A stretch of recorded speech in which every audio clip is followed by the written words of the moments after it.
The number one trait of highly motivated people is that they believe in themselves.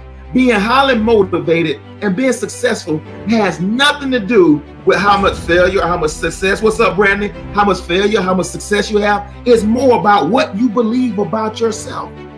Faith without works are dead. There's no way that you can work yourself into your destiny.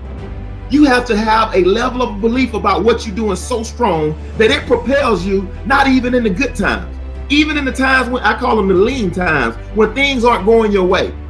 Yeah, when you just been furloughed from your job, even during the lean times, you have to have such a belief rooted in who God is and who you are through him. I just broke bread.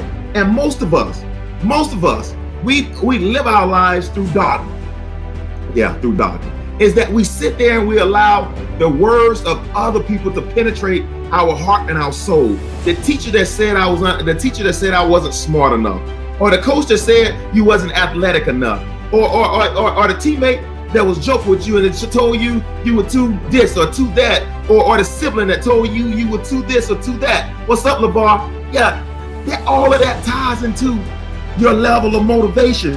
I'm talking about 5 traits, and we think about it that most of us that when we were younger, tell the truth, and I'm just going to talk about me and my life, and I know a few people out there know me. I'm going to talk about me and my life. I started out of college. I played ball. I started doing special education. I left special education. I went to selling insurance with Primerica Financial Services. I left Primerica. I worked at a mutual fund place in between. What's up, Shamika? I worked at a mutual fund place in between. I left the mutual fund place. In between, I became a stockbroker. I left the stockbroker. I went into pharmaceutical sales. One of my friends and I, we started restoration, where we went in and restored apartments. Been in several different businesses. Some of them failed, some of them didn't make it. But the thing about highly motivated individuals is that they don't see failure with a period behind. They see failure with the comma, meaning my story is not over. And some of us has allowed our level of belief to be rooted.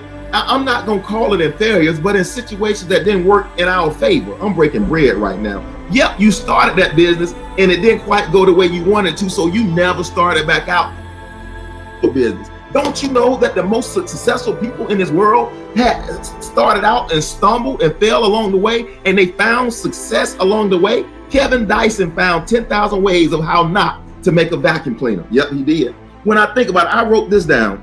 Failure is a part of success. I want to walk you through Jeff Bezos of Amazon, his failures. Jeff Bezos says he failed himself into success. Man, you ought to write that down. You should tweet that. You should Facebook that. He failed his way to success. And honestly, failure has more to do about what you believe about yourself versus the act of something not working. I'm breaking bread. If failure identifies with what's on the inside of you, you'll never get back up and keep moving. Bezos has so many failed ventures. He said he's failed over $1 billion worth of inventions, but the one he got him right. Bezos said he failed at the Amazon Fire Phone. Bezos failed at Pets.com. Bezos failed at Amazon Destination. Bezos failed at Amazon Wallets. He failed him way to $1 billion success. And I'm challenging you not to allow one experience to allow you to put a period where God meant to put a comma. Your story is ongoing. Because the business didn't work 5 years ago doesn't mean that the business is not going to work today. I guarantee you right now, if someone had the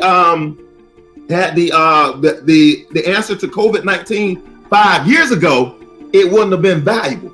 But right now, if you had an antidote to COVID-19, it's worth billions. Because it didn't work yesterday doesn't mean that it's not going to work today. But you have to believe that you have something on the inside of you that's special.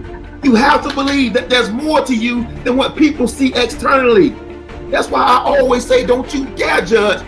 And I say this all the time. Don't you dare look at a person today and judge them for where they can be tomorrow. Because that same person that you look at and you judge today gonna be the person that you need to help you and get you to where you're supposed to go. I just broke bread. A lot of us only want to partake and socialize with people that can get us where we want to go.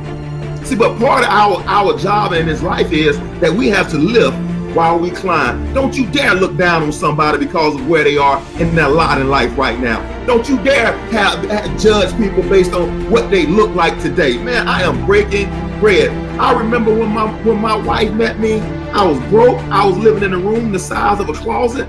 I just gave my car back. I didn't have a whole lot going on. If she had to judge me based on what I looked like at that moment, she would have missed one of the biggest in my life. I just broke bread.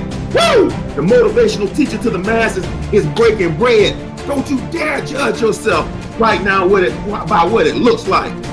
Man, the things that I see are subject to change.